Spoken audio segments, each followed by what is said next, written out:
সাফা আপু খুবই ভালো মানুষ এবং খুবই হেল্পফুল। আরে আমি কোথায়, আমি তো সব জায়গায় ছিলাম। নাটকটা আমাদের বাংলাদেশের অনেক মানুষ দেখে। স্বাধীন বাংলা টিমের ফুটবল টিমের একটা প্লেয়ার ছিলাম আমি, দুর্জয় রয়। আমি বেসিক্যালি রাজবাড়ির ছেলে। আমি ঢাকাতে বেলি রোডে আমার বাসা। আমি গ্র্যাজুয়েশন করেছি ট্রিপল ডিপার্টমেন্টের উপরে। অ্যান্ড গ্র্যাজুয়েশন করার পরেই আসলে ওই সময়টাতেই, গ্র্যাজুয়েশন যখন করতাম, পড়াশোনা করতাম, আমি স্টুডেন্ট লাইফ ছিল, তখন থেকেই থিয়েটারটা করতাম, থিয়েটারটার সাথে সম্পৃক্ত ছিলাম। থিয়েটারটা ভালো লাগতো, যার কারণে থিয়েটারটা করতাম। কিন্তু পড়াশোনার প্রেশারে অনেক সময় থিয়েটারটা অনেক সময় ধরে করার যে জার্নিটা, এই গ্যাপটা ছিল।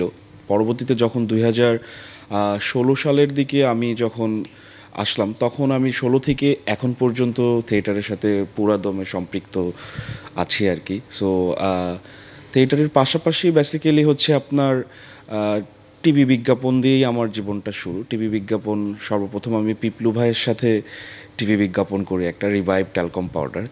তো ওখান থেকে আমার টিভি বিজ্ঞাপনের জার্নি থেকেই শুরু আমার লাইফটা। বান্ডেল থাকলে প্রতি সেনমানিতে টাকা বাঁচবে। বিকাশ সেনমানি বান্ডিল কিনে জিতুন প্রতি লেনদেনে। তো একটু ইন্টারেস্টিং করি জিনিসটা, যেমন আমি যখন প্রথম টিভি বিজ্ঞাপনে আসি, যদি একটা ইন্টারেস্টিং ঘটনা বলি, আমার শুরুর দিকের জার্নির ঘটনা। কারণ শুরুর দিকে হয় কি, যে প্রতিটা আর্টিস্টেরই বা প্রতিটা অভিনয় শিল্পীদেরই একটা গল্প থাকে পিছনে। সো ওইরকম আমারও একটা গল্প আছে। আমি যখন সর্বপ্রথম টিভিসির জন্য সিলেক্ট হই, তখন ওইটা হচ্ছে একটা রিভাইভ ট্যালকম পাউডার, ওইটাও পিপলু ভাইয়েরই প্রজেক্ট ছিল।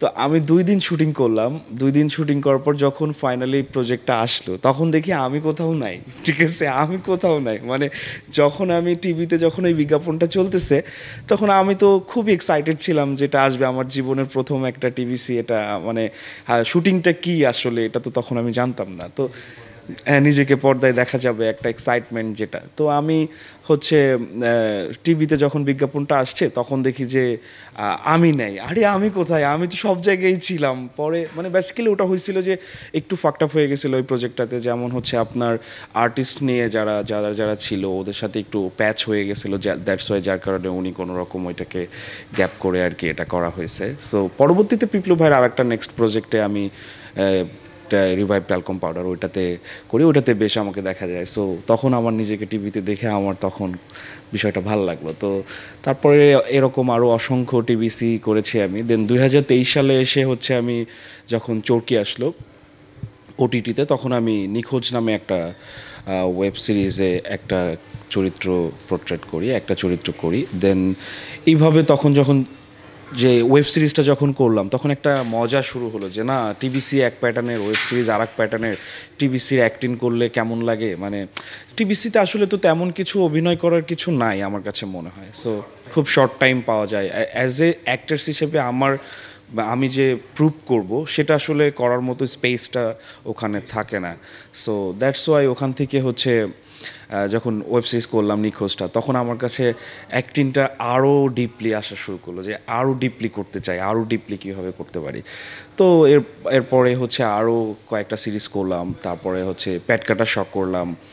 তারপরে হচ্ছে হইচইতে রঙিলা কিতাব করলাম, ভাইরাস করলাম, ছোট ছোট ক্যারেক্টার থেকে শুরু করে করে করে করে এসে দেন হচ্ছে আপনার লাস্ট ব্ল্যাক মানি করলাম।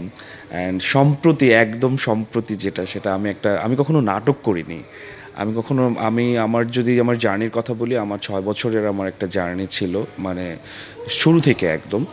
তো আমি শুধু টিভিসি, ওবিসি আর ডকুমেন্টারি অ্যান্ড হচ্ছে আপনার ওয়েব সিরিজগুলো করেছিলাম। আমি কখনো নাটক করি নাই, সিঙ্গেল নাটকে কখনো কাজ করা হয় নাই, সেই সৌভাগ্যটাও হয় নাই আমার।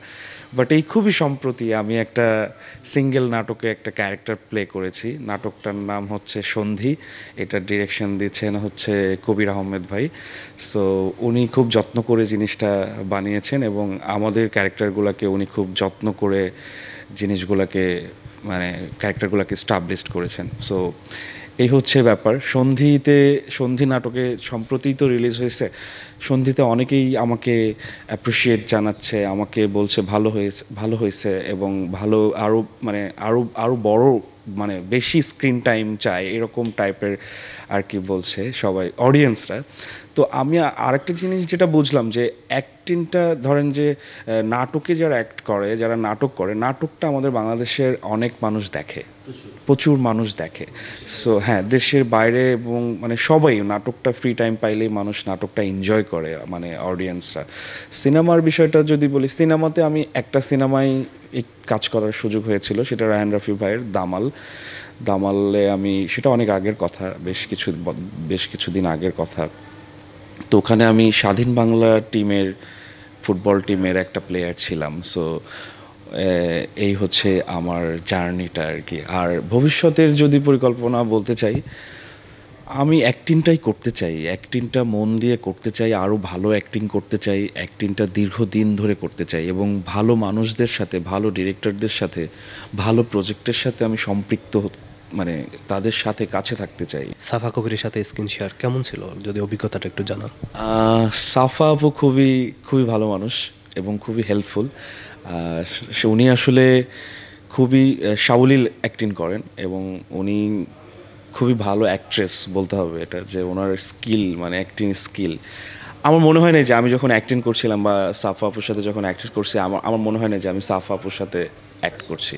মানে উনি এত পোলাইট এবং এত হাম্বলি ওয়ার্ক করে। সো আমার কখনো মনে হয় না মানে যে 3 দিন আমরা শুটিং করেছি, আমি তো বেসিক্যালি আমার ক্যারেক্টারটা ছিল আমি সাফা আপুর অ্যাসিস্ট্যান্ট, বা আমরা একটা ফটোগ্রাফার ইভেন্ট আমাদের অফিস আছে, সো ওখানকার তো আমি 3 দিনে আমার কখনো মনে হয় না যে আমি এত বড় একটা অ্যাক্ট্রেসের সাথে অ্যাক্টিং করছি। সো আর সব মিলে সন্ধির সবাই বেসিক্যালি আমাদের পরিচিত ছিলেন, যারা ছিলেন ডিরেক্টর থেকে শুরু করে ডিওপি টিওপি সবাই আমাদের ভাই ব্রাদারই ছিলেন। সো সন্ধিতে আমরা খুব মজা করেই অ্যাক্টিং করেছি, সন্ধিতে আমরা সবাই খুব মজা করেই শুটিং করেছি।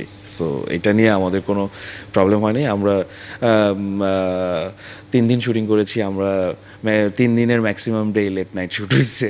সো আর রাতে শ্যুট মজা আছে এক ধরনের, আর একটা মজা পাওয়া যায়, এই তো।